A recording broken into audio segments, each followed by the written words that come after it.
Paz y bien, soy Fray Emilio Capuchino.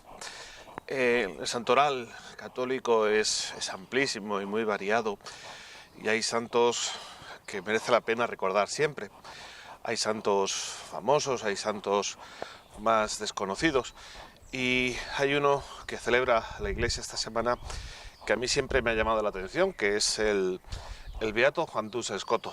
Sus biógrafos, uno de ellos por lo menos, dice que es un hombre muy importante para la historia de la Edad Media y es un hombre del que apenas se conoce nada. La mayoría de los datos que se tienen de Duns Scoto son principalmente suposiciones. No hay muchos datos sobre su vida que se desconoce. Por ejemplo, dónde nació. Siempre se ha supuesto que fue en Escocia, por lo de Scoto, en un pueblecito llamado Duns, a lo mejor, pero son hipótesis, porque nace entre 1262 y 1266, es decir, fecha incierta, lugar incierto, y así es prácticamente toda su vida. Un hombre que sabemos que estudió en Oxford, más tarde completaría sus estudios en París, y al acabar sus estudios de teología y filosofía en la Universidad de París vuelve a Oxford para ser profesor e inmediatamente vuelve otra vez a París ya como fraile franciscano. Vuelve a París para ser profesor en aquella universidad.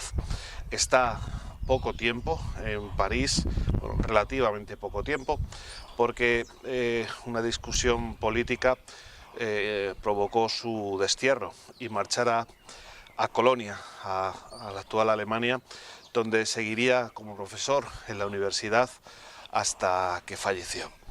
Su vida intensa y su vida llamó mucho la atención a la gente de su época, haciéndole uno de los filósofos y teólogos más importantes de la Edad Media, junto con San Buenaventura de Bagnoregio o Santo Tomás de Aquino. Un hombre que es doctor de la Iglesia, tiene el título de doctor sutil, cuyos razonamientos lógicos son,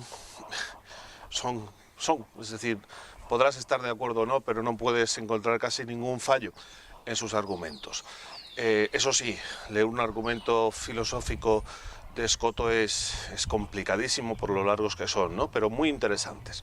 Es un hombre que ha dejado una profunda huella dentro de la historia de la Iglesia, porque él es uno de los responsables de que se sentara la base teológica para el dogma de la Inmaculada Concepción de la Virgen. E incluso algunos dicen que incluso fue más allá de la Inmaculada Concepción de la Virgen, llegando pues a sentar la base para un cristianismo sin pecado original, que como idea hay que reconocer que suena interesante. Además, ha pasado a la historia por algo aún más peculiar, y es que no fue beatificado, se ha reconocido su culto. En 1991 el Papa Juan Pablo II reconoció el culto que ya se le estaba dando como beato en la ciudad de Colonia. Desde el momento de su muerte fue considerado beato. Pero no es hasta 1991 cuando la Iglesia reconoce ese culto.